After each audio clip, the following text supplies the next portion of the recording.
शादी के बाद विदाई का समय था। सौम्या अपनी माँ से मिलने के बाद अपने पिता से लिपट कर रो रही थी। सौम्या को ऐसे रोते देखकर वहाँ पर मौजूद सभी लोगों की आंखें नम थीं। फिर सौम्या अपनी छोटी बहन के साथ सजाई गई गाड़ी के पास जा रही थी। दूल्हा कुणाल अपने खास मित्र विवेक के साथ बातें कर रहा था। विवेक बोलता है, यार कुणाल, सबसे पहले घर पहुँचते ही किसी होटल में जाकर बढ़िया खाना खाएंगे। यहाँ तेरा ससुराल में खाने का मज़ा नहीं आया। तभी पास में खड़ा कुणाल का छोटा भाई आकाश बोला, हाँ यार, पनीर कुछ ठीक नहीं लगा और रसमलाई में रस ही नहीं था। ऐसे बोलते हुए वह ही कर जोर जोर से हंसने लगा। कुणाल भी बोलने में पीछे नहीं रहा।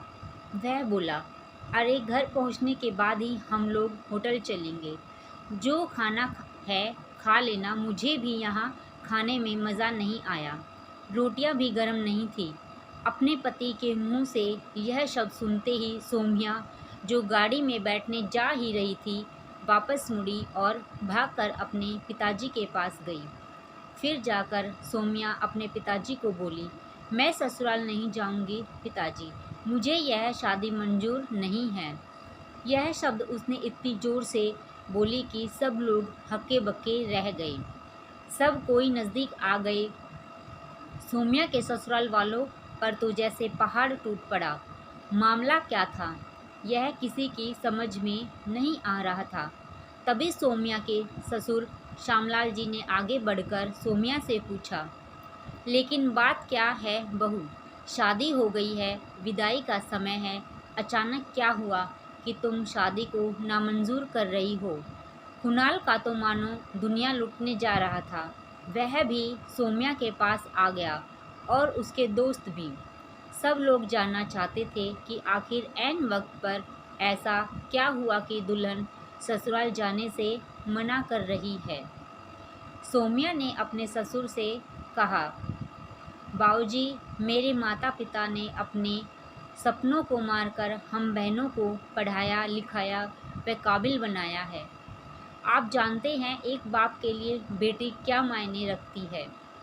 आप व आपका बेटा नहीं जान सकते क्योंकि आपके कोई बेटी नहीं है। सौम्या रोती हुई बोले जा रही थी, आप जानते हैं मेरी शादी में और बारातियों के स्वागत में कोई कमी न रह जाए, इसीलिए मेरे पिताजी पिछले 4 महीनों से रात को 1-2 बजे तक जागकर मेरी माँ के साथ योजना बनाते थे। खाने में क्या बनेगा, रसोइया कौन होगा। पिछले 1 साल से मेरी माँ और पिताजी ने कोई नए कपड़े नहीं खरीदे ताकि मुझे किसी भी चीज़ की कमी ना हो। मेरे माता पिता ने कितने सपनों को मारा होगा, ना अच्छा खाया ना अच्छा पिया। बस उनकी एक ही ख्वाहिश थी कि मेरी शादी में कोई कमी न रह जाए। आपके बेटे को रोटी ठंडी लगी, उनके दोस्तों को पनीर में गड़बड़ लगी और मेरे देवर को रसमलाई में रस ही नहीं मिला।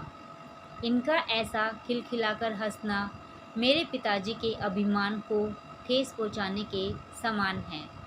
तब सौम्या के पिताजी ने रोते हुए कहा, लेकिन बेटा, इतनी छोटी सी बात। सौम्या ने उनकी बात बीच में काटी और बोली, यह छोटी सी बात नहीं है पिताजी।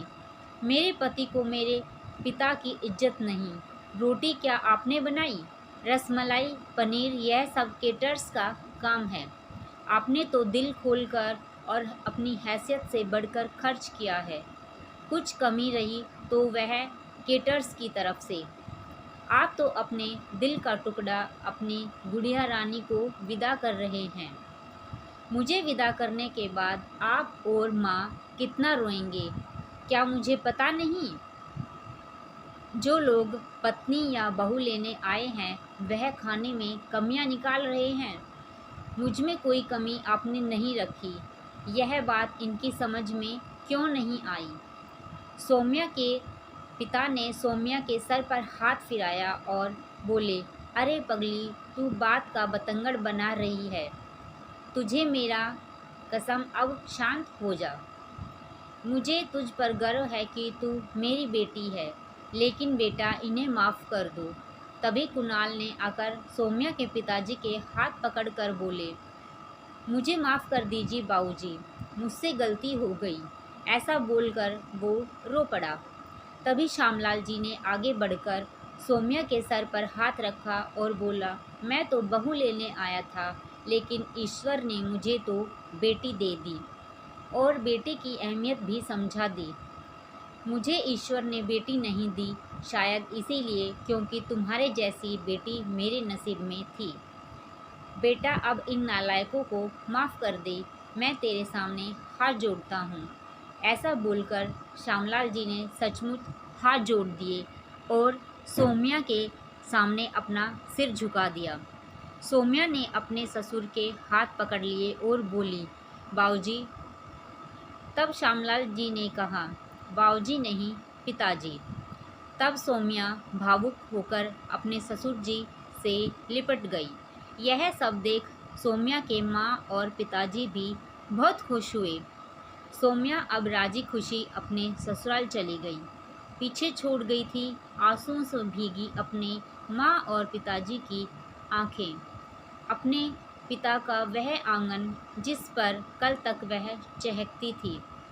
दोस्तों, कभी भी किसी की शादी में जाएं तो चाहे खाना जैसा भी कैसा भी क्यों ना हो, लेकिन उसमें कुछ कमियां मत निकालिए, क्योंकि उस खाने में एक पिता के कितने मेहनत और अरमान छुपे होते हैं। अगर आपको मेरी कहानी पसंद आई हो तो प्लीज़ चैनल को सब्सक्राइब करें, वीडियो को लाइक शेयर और कमेंट करके ज़रूर बताएं कि आज की कहानी आपको कैसी लगी।